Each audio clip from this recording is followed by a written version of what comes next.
धूमधाम रे श्री अष्टम प्रहरी नामयज्ञ अनुष्ठित। आली ब्लॉक अंतर्गत मधुबन पंचायतर डिमिरीपाल ग्रामर सेठी साहिर श्री श्री अष्टम प्रहरी नामयज्ञ दीर्घ 3 दिन धरी खूब महासमारोह अनुष्ठित हो जाइछि। प्रथम दिन शोभादिवास, द्वितीय दिन रे नामयज्ञ और तृतीय दिन रे नगर कीर्तन आदि कार्यक्रम अनुष्ठित हो जाइछि। पूजक पुरुषोत्तम मल्लिकଙ୍କ द्वारा अधिवास आरंभ करा जाइथिला। एही अष्टम प्रहरी नामयज्ञ रे 6टी कीर्तन मंडली जोग देइथिले। विश्व रे शांति प्रतिष्ठा, प्रत्येक मनुष्य भितर आत्मीयता भाव जागृत करवा ही नामयज्ञ रे महत्व उद्देश्य। एही आध्यात्मिक कार्यक्रम रे समस्त घर को बंधुबांधव माने आसी थांती और खुशीर माहौल सृष्टि होता है। यही कार्यक्रम को अजय सेठी, विजय सेठी, सुमंत सेठी, जयंत सेठी, अरविंद सेठी समेत ग्रामवासी सहयोग में यही यज्ञ अनुष्ठित हो जाइछि। जाजपुर सरोज कुमार साहू का रिपोर्ट, जागृत भारत न्यूज। क्रम चले। प्रथम दिन हूँ अधिवास, द्वितीय दिन है नामयज्ञ, तृतीय दिन है नगर संकीर्तन। ये अष्टम प्रहरी नाम संकीर्तन विधि विधान अनुसार, नियम कानून अनुसार पालन कले मनुष्यर मानवर शांति आसे, आउ जीवन सार्थकता आसे, गृहर रिष्टखंडन होता है। यही सब कर्म पाई अष्टम प्रहरी नाम संकीर्तन करा जाए। फास्ट जो आपण आश्चर्य डिमिरीपाल पंचायत को सुमंत सेठी, डिमिरीपाल आम घर।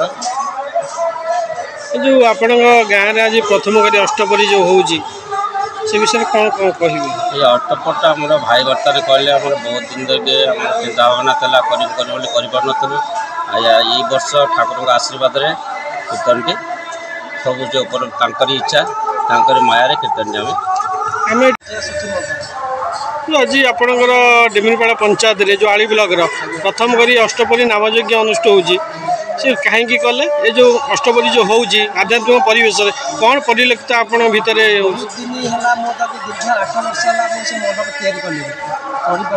पैसा हो खोटी मोटी पिला भी बाहर को गले पैसा पत्र है से ठाकुर नाम यज्ञ करने उत्साहित से दिन थी 8 वर्ष हो गला एपर्तन करी ये 8 वर्ष लास्ट यहाँ कम मुझे कली बहुत कष्ट मो नाम निरंजन सेठी, ग्राम महादेवपाटना, मोर बंधु घर, शशुर घर, जो भाई बड़ भाई सड़ा है सब। आज आपन जो आसन डिमिरीपाल बंधु घर को तो अष्टपरी जो चलती नामयज्ञ आध्यात्मिक परिवेश से परिवेश आपन कौन परिलक्षित अनुभव कर? संसार में हरिनाम हूँ सार। जदि हरिनाम कीर्तन करा मनुष्यर आध्यात्मिक लाइन रे मन बड़ेब और संसार किसी शांति आसब। से हरिनाम से भाई बहुत आगु कर मंडप कर से कार्य व्यस्तता हेतु कर जहाँ वर्ष करते मो पाठ जाइए निरंजन मुझे आरंभ करी आसब टे मोर टे देह सुस्थ कर आसी जोग दे पारे तथापि आसिक जहाँ जो मात्र करवा कथा टे हो पारनी हरिनाम आरंभ करदे महामंत्र करदे किंतु आमर आम एरिया चली पुरस्कार कौन